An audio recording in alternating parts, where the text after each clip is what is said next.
Hello, we are live. All right. So let's get everything all set here. I have a number of exciting stories and things to talk about related to the Apple event, some other Apple and smart home news to cover. And then some personal updates. And then from there, we can go into just talking about whatever you guys want to talk about with Apple Home. It's good to see some of the regulars and new folks in the chat. Hello, Samuel. Hello, James, Frederick, Saul, and hello, Graham from Manchester. Great. And yes, Saul is right nearby me. It's nice and sunny here in Illinois today, so that's always good. Definitely better than the rain we had last week. But we have an Apple event coming up next week, and Mark Gurman, the purveyor of all great Apple rumors, or not all, but a lot of them, he had an article that went live this morning on Bloomberg about the Apple event and what we can expect. And there are just some interesting tidbits I just want to pull out here and mention, add my thoughts on it. Maybe you guys can add yours in the chat as well. But one thing is that the event's expected to be a little bit more than a half an hour. So a lot less than the typical Apple event. And then also that, the time is a little bit unusual. Apple's been kind of, I think, experimenting with different times. If you remember, they had their there was a Scary Fast event in the fall that was actually in the evening, and then this one's in the morning. I think they're trying to find a time when maybe people in, let's say, Asia, Australia can also tune in. That's not too crazy of a time for them, as Mark guesses here. Maybe it's also like wanting to reach a sort of a East Coast Wall Street market earlier on in the day. I don't know. But then going down from there, there's the big thing that has been discussed a lot of different places is that this might be the first place that Apple will include their new M4 processors.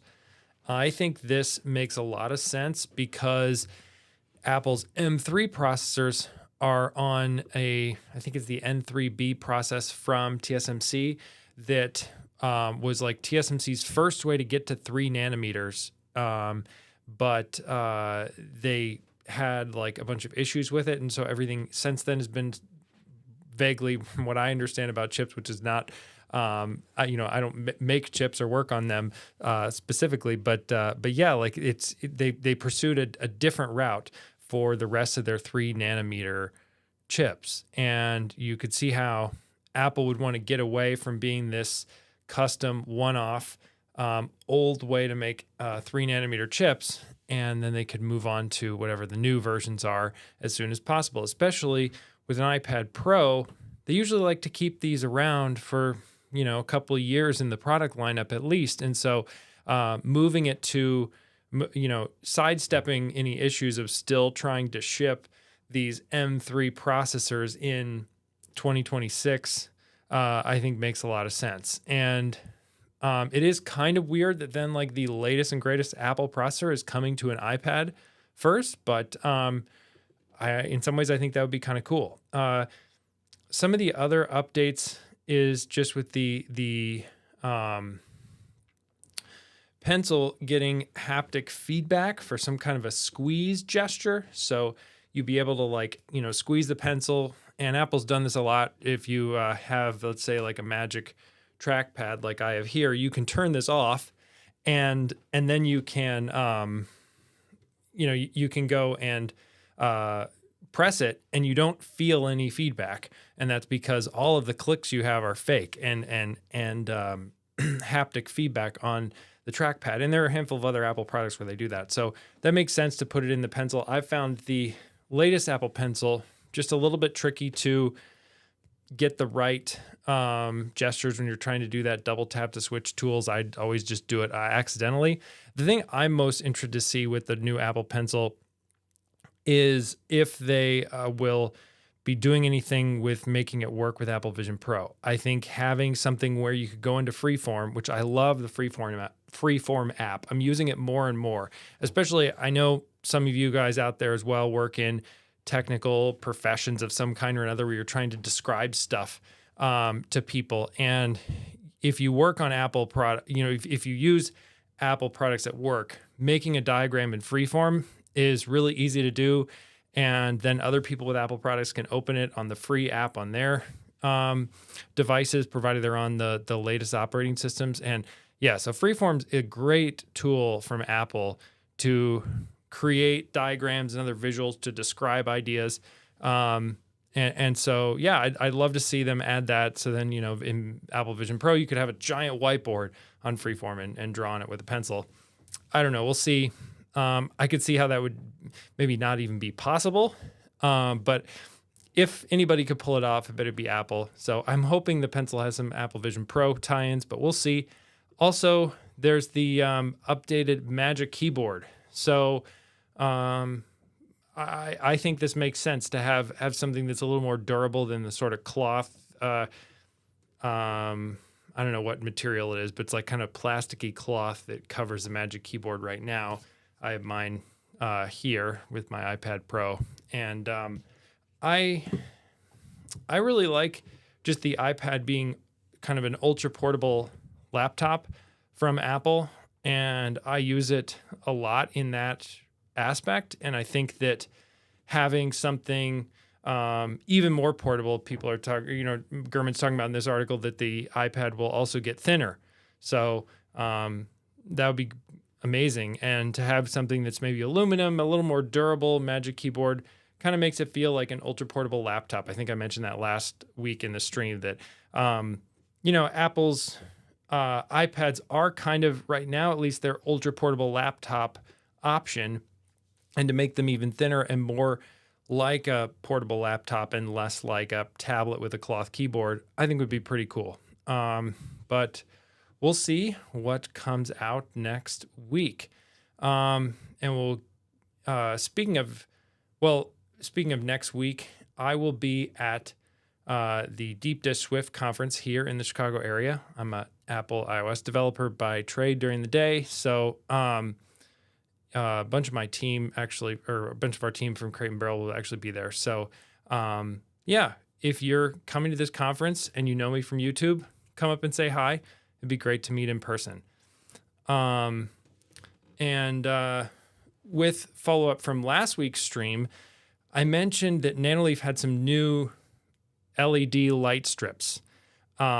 And that they are the first device that Nanoleaf has done that's Matter over Wi-Fi and not Matter over Thread. And that is not true. I did not realize that until I started playing with the Matter outdoor, started looking more into the Matter outdoor string lights, that these are actually Matter over Wi-Fi as well. So just wanted to mention that these are another Matter over Wi-Fi product. You see the Matter label, but no Thread labels here from Nanoleaf. So, I think, some products work better with Thread. Some maybe work better with Wi-Fi. I wouldn't read too much into why one or the other is, Wi-Fi versus Thread. So some other Apple news that happened was they released the Beats Solo 4 and then the Beats, I think the Solo Buds as well. A lot of people look at Beats headphones and maybe dismiss them. Maybe you think about where they were, let's say 5, 6, 7 years ago. Side note, I could probably I won't because I don't have the time, but I could probably start an entire second channel just about headphones. I love headphones and I've gotten way too many pairs of them over the years. And maybe basically like headphones and keyboards. I could make those be like topics on my channel, but we'll see. I actually was debating about making a video about these. These are the Beats Studio Pro, which are their new Beats headphones. but they came out before the Solo 4. So these are their over-ear option, and then the Solo 4 are their on-ear option, meaning it doesn't cover around your entire ear, it just sits on top of it. And so these are the, I tend to like the over-ear more than the on-ear, but some people like on-ear and smaller headphones, so that's why they sell the Solo 4s.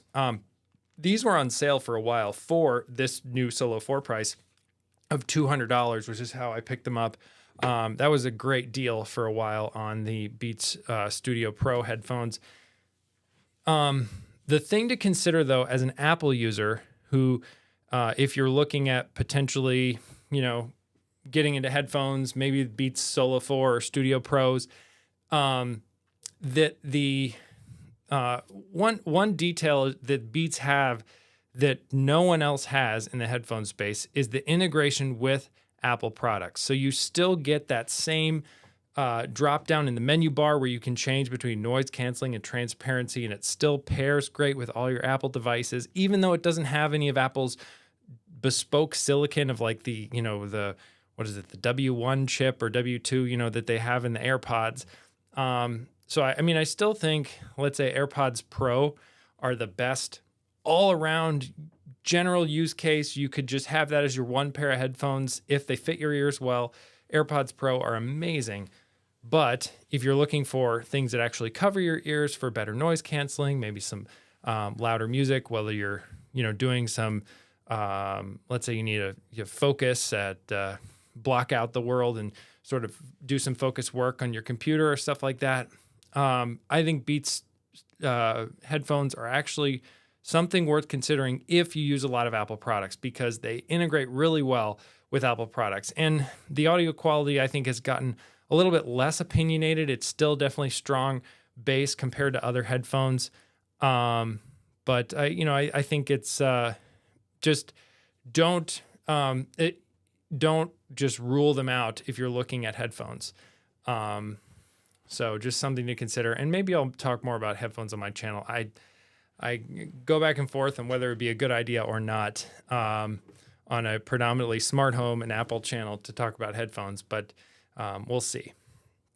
So speaking of smart home and other updates, so we have these, I think, until Apple makes something with a screen, we got these a number of years ago.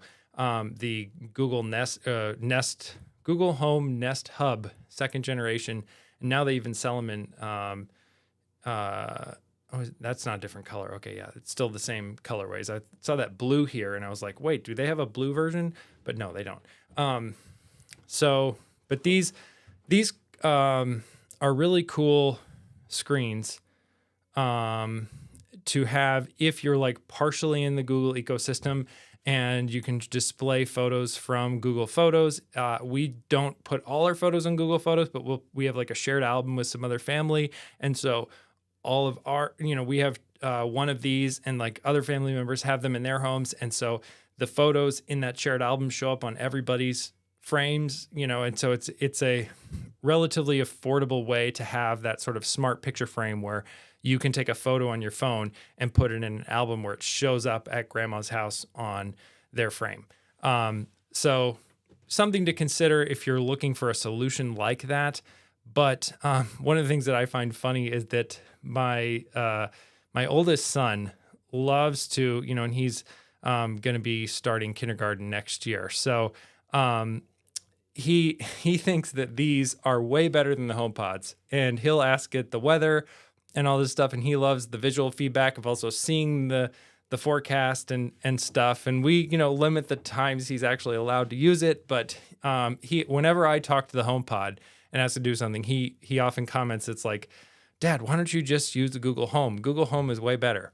And I just find it so funny that it's like my son of all people, I'm here on the internet, like, one of these people talking about how great Apple Home is and how you should use Apple Home, and here my own son is like trying to tell me that I should use Google Home instead. But yeah, so I just found that a funny personal anecdote to share. Speaking of personal life updates, last Friday after my live stream, we went and bought a car. So we'd been a one-car family for about 5 months, and finally, long story short, we, decided it made sense to go back to being a 2-car family. And I got the Honda Accord Hybrid 2023, slightly used, and it's great. I love it. I love having a hybrid for the gas mileage. It's just using less, but you don't have to worry about the charging like you do with an electric vehicle. And Honda seems pretty reliable and everything. So nothing like insane or super fun or whatever, but just something to consider, or not something to consider, whatever. Makes no sense. But something I did, just a quick life update that I thought you might be interested in, since maybe these live streams are a place where you can get to know me a little better. And then let's see. Also, speaking of cars, I'm a Formula One fan, as I think some of you guys know, and I'm scheduling this right now during the live sprint race. So, of course, you might be watching this later, but please in the chat, don't mention anything about the Formula One sprint qualifying in Miami that's going on right now, because I will watch it later this evening or whatever to catch up on whatever happened, and don't spoil it for me. Yes. And hey, Modern Day Tech Eric, nice to see you here. Nice to see you, Garance. Oh, yes. Thanks, Robert. Thanks. We got a Webby Award for our app at Crate and Barrel, so that was really exciting. And congrats on the car. Thank you, Mr. Jones. What I will be talking about this sometime soon, so stay tuned for that, Sports Spaz, but not the time yet. Oh, good. Yes, you love that story. Thanks. So, I want to turn it over to you guys and just smart home topics, questions. I can probably riff on other stuff I've been doing in my smart home, but wanted to see if you guys have questions or other sort of smart home related news or topics you wanted to talk about.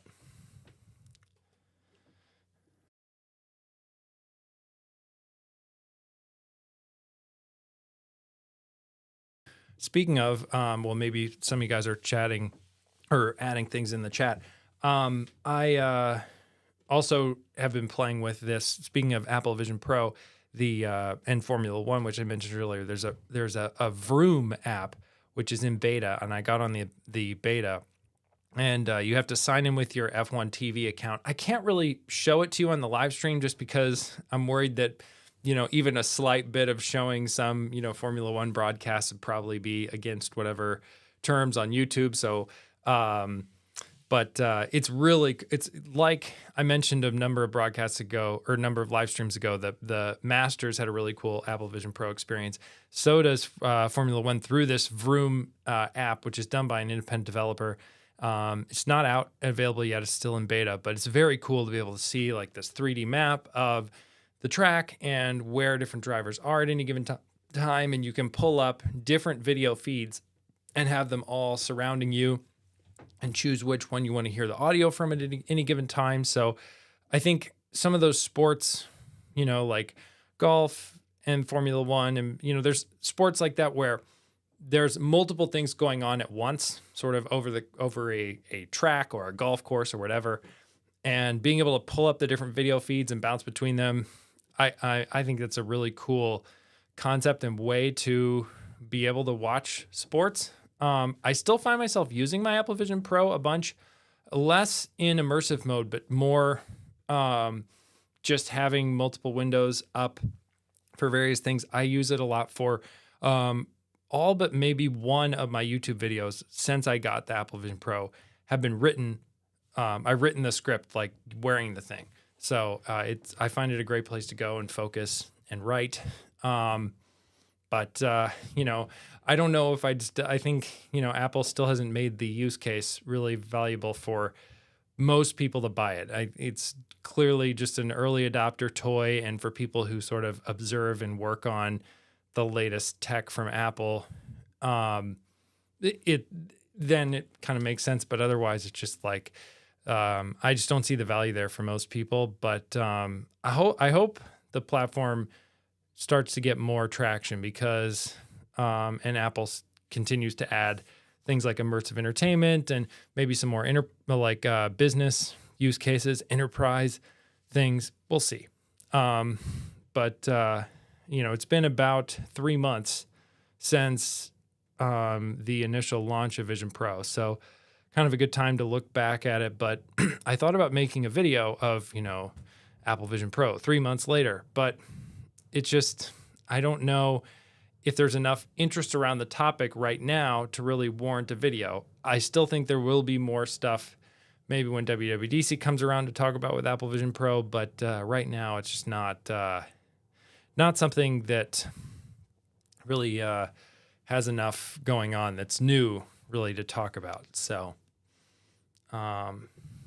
Harold, I'm fairly new to smart home. What's your opinion on Lutron light switches? Yes, a perennial topic on this channel and definitely something I think that are good. Now, Lutron has a number of different lines of light switches. Of course, they've been making light switches for a while now, and ones that are not smart as well. But the Caseta line by Lutron is what you want to look at for smart home stuff. And so you get one of these hubs for talking to light switches and other things.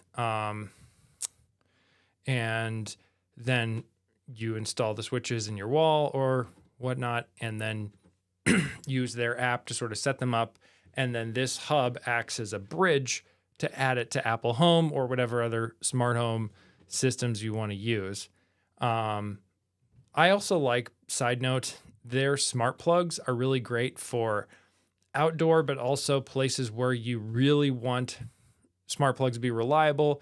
Especially, I trust them more for things maybe where you might be running a little bit more power through them. I forget the exact power limitations of these smart, different smart plugs. I don't have stats off the top of my head to talk through on that, but Caseta wireless smart plugs are very expensive. They're like $80 or something. They do have a combo where you can get them with a Pico remote for, I think it's like $90, which is, but they are really nice and they always work. They never fail. This is another one of the unsung Lutron accessories that I actually have powering this lamp behind me that you can't really see here, but you can see in a lot of my videos or recent videos. This, here, I'll pull this back up on the screen. This guy with this lamps only plug, it's meant to be a smart plug specifically for lamps. And because of that, it can sort of dial up or down the amount of power flowing to the lamp, and then that dims or brightens the light. So the lamp is not smart, the bulb in the lamp is not smart, but this is smart. And then, it's nice if you've already made the lights that are like wired into the wall smart in a room, but you have a lamp or two, you can use one of those smart plugs to make those lamps smart, and then control those as well with your whole Lutron system. And that can be nice too. Another common smart home idea to kind of, in certain rooms in your home, focus on certain brands. It just makes things easier for setting up scenes, keeping things reliable and fast. So certain rooms in my home are more predominantly Philips Hue, and other rooms in my home are more predominantly Lutron. This is a Lutron room with the Lutron Caseta wireless switch on the wall. But yeah, hopefully that's a quick answer to your question around Caseta wireless. Let's see. Yes, they are the gold standard, Frederick. You are right. Oh, yes. Yes, and thank Modern Day Tech, Eric Modern Day Tech. Good to hear you agree on that too. Yes, good question on my new car. So I actually have so Apple's had various versions of CarPlay over the years. The most basic implementation of it, I think, is just like the small 4x3 screen, which is what my wife has in her car. And it's wired in that case, where you plug it in and then you see it on the screen. And more, a lot of cars have that these days. Not all, of course. But then then there's like the thing that's in I think it's Aston Martin and Porsche, some of the like really fancy cars is brand new. Apple announced it last year at WWDC, where it can sort of take over more of the instrument cluster and be all kinds of different screens. And that's like on the other end of the absolute newest cutting edge version of CarPlay. So this car has the 2023 Honda Accord has wireless CarPlay, which is nice because then I just get in the car, start the car, and it connects to my phone. There's a little bit of a delay when you hit a button on the screen to then when it communicates to your phone, but I find that completely acceptable. You know, it is what it is. Yes, of course, I'd love it if there was no delay, but all things considered, I'd rather just have the convenience of not having to plug in my phone. I can plug in my phone. There is an option for wired CarPlay as well, but you can also have it wireless. And then the other cool thing is that it's widescreen. So the screen is wider, and then you can have CarPlay be full screen across that, so you get a bigger view of the map, or you can sort of shrink it down to the more standard CarPlay window size, and then have an additional panel on the side, on the passenger side of that screen, that can show you either additional stuff from CarPlay, as well as things like the power flow of the, because it's a hybrid, like the battery versus the engine and where things are going, or a handful of other, different little panels you can put on that side. Then in the dash itself, where my speedometer and tachometer are, you can on the one side with the I think it's a tachometer, the like RPM meter that has a shows you how much I don't really know about cars, but the it has a now playing view. As one of the options, you can customize the controls that appear in the center of the panel. And one of them that I love is a now playing view. So like if I'm listening to a podcast in CarPlay wirelessly, I see the album art and the title in there. I don't see the chapter title. I'm using Pocket Cast. Maybe if I was using a different podcast player on CarPlay, it would show up, but I just see the show title, and that's kind of nice to just be able to see that of what I'm listening to. It also does the same thing for songs with album art. And then on the other control, it doesn't have anything tied into CarPlay directly, inside the speedometer. But if you're using maps and you have directions, CarPlay will then take over the center of that screen when you're about to have a turn or some other direction event and tell you like, hey, in 600 feet, you got to turn. Just visually, it'll show that right there. So it's nice to have sort of those two things right below you looking at the road with CarPlay. And I think I like sort of that balance of, it feels like a nice way for Apple to sort of add a bunch of integrations into the car and taking over more than just that one little screen. But at the same time, I feel like it's a deal that probably the car companies can swallow versus I just wonder with some of the things Apple announced last year with CarPlay where they want to take over like everything and be your speedometer and all kinds of different instrument clusters. I just don't know how many car companies are actually going to agree to that, because the car companies are going to want to add their own spin on things and keep their own sort of brand or personality or whatever in the vehicle. So we'll see. But yeah, that's been a fun sort of aspect of this car to play with.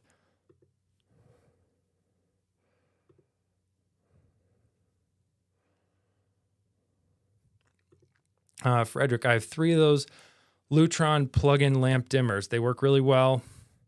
Everyone in the living room on either side of the couch, yes. Also works as a repeater for larger homes. Interesting. I actually didn't know that it can work as a repeater. That's really cool. Mine is essentially right next to my hub, so there's no benefit in it being a repeater for where I am in my home. Also isn't all that large, but that's really cool to know. Let's see. Yes, Mercedes just announced. There was a good episode with the Mercedes CEO being interviewed on Decoder by Nilay Patel recently, and I think they had like the sort of their dealer event recently where they talked about a bunch of stuff. Yeah, exactly. With the whole letting Apple take over the speedometer and stuff. I think, good on Apple for trying maybe. I mean, they have talented designers and talented software designers, and I'm sure they could, what they showed off looks beautiful. I just don't know if it's realistic to think that that would happen. And another thing on CarPlay, do you have any issues in CarPlay if you're watching YouTube, for example? Oh yeah.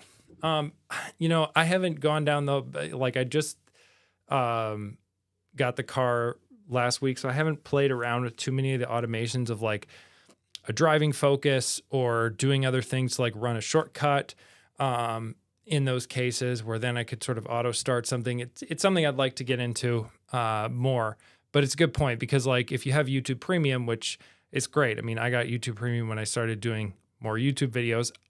I can't recommend it enough. It really is nice to be able to watch YouTube without ads. It's getting expensive these days, but yes, would recommend. But anyways, if you have YouTube Premium, then when you're watching a YouTube video, it can be, if you background the YouTube app on your phone, it becomes a background audio session. Maybe some of you guys consume this live stream by doing that with listening to me in the background. I don't know. But then it can be annoying if that's not necessarily what you want to be listening to when you get in your car, and then CarPlay or whatever your system is just starts playing that because it is, the background audio from your phone, and a car and anything else can see that and play it accordingly. But I need to play around with that. I know Shane's done some videos on CarPlay automations. Another thing on my list too, I talked about this in a previous live stream, is making my garage door compatible with Apple Home. Of course, this has the Honda Link integration with MyQ, and I've been playing with that just because it's fun toys. And we have a MyQ garage door. And so there's some things there where it can kind of control the MyQ garage door, but it's still not nearly as nice as what I've experienced in the past with the CarPlay integration where, Apple CarPlay can show you a garage door as you're coming and going from the home. I think Apple has a really nice setup there. So hopefully I can figure out a way to get my MyQ garage door back on Apple Home via, some additional control mechanism that can talk to the garage door. We'll see about that. I haven't spent the time digging into that. I know Maris and some other folks have some controls to use there.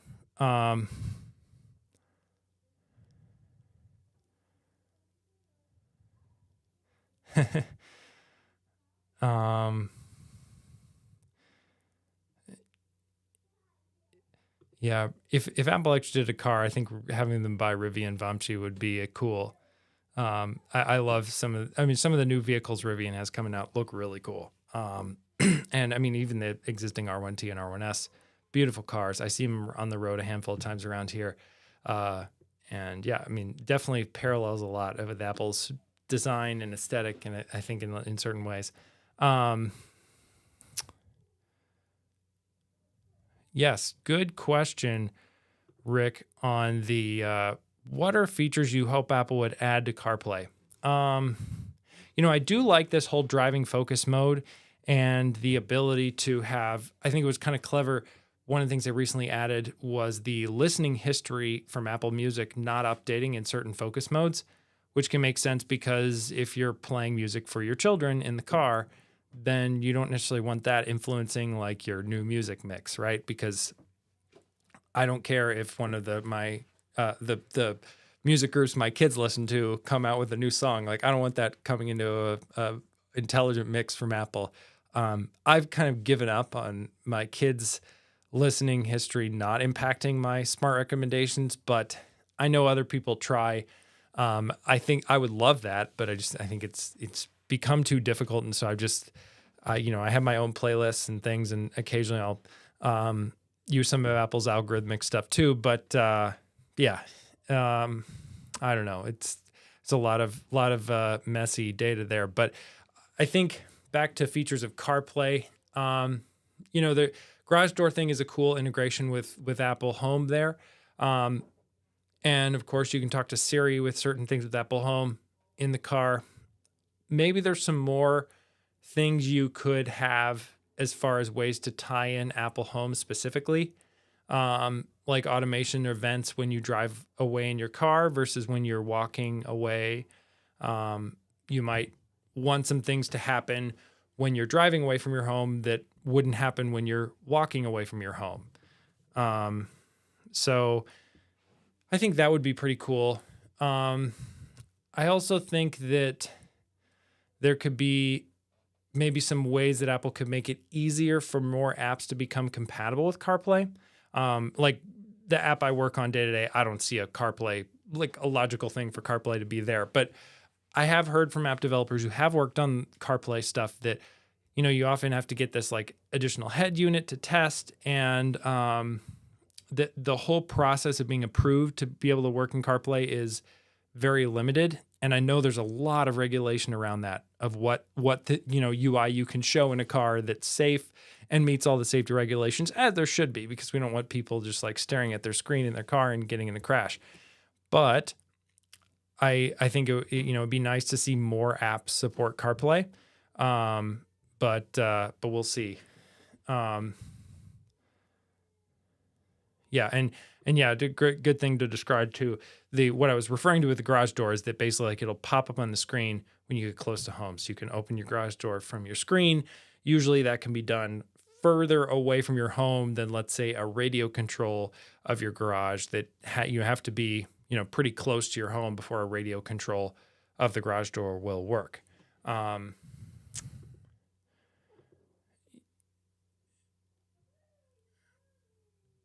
Yeah, that's exactly what I was getting at, Rick, of just kind of a solution for something where, you know, you could have an, you know, because right now in Apple Home, you can go into the menu and say, create an automation of when I leave home, do this.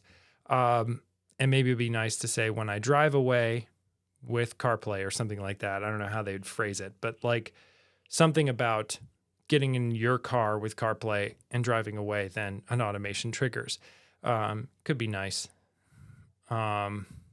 Especially things like doors locking. I know some people like to keep their doors unlocked when they're home. I like to keep my doors locked, but different people have different preferences. So there could be things like that where you want to be sure your doors are locked when you leave home in the car, but if you're just taking a walk around, maybe it doesn't matter. I don't know. So yeah, and something else that came up with CarPlay that I haven't looked into yet, but someone was mentioning in the previous live stream that Outlook has a thing where it'll read you your messages. I haven't played with that, but let's see. I'd love to see. I don't know.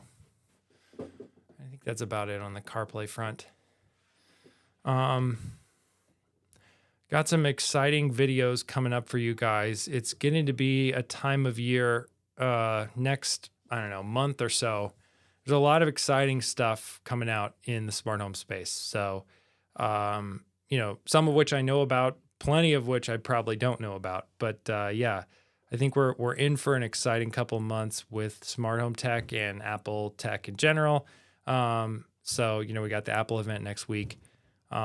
So yeah, just stay tuned. And some stuff that's already come out that I'll be talking about just because I can't review everything right when it comes out. So, but yeah, just a lot of fun new products coming in the Apple home space.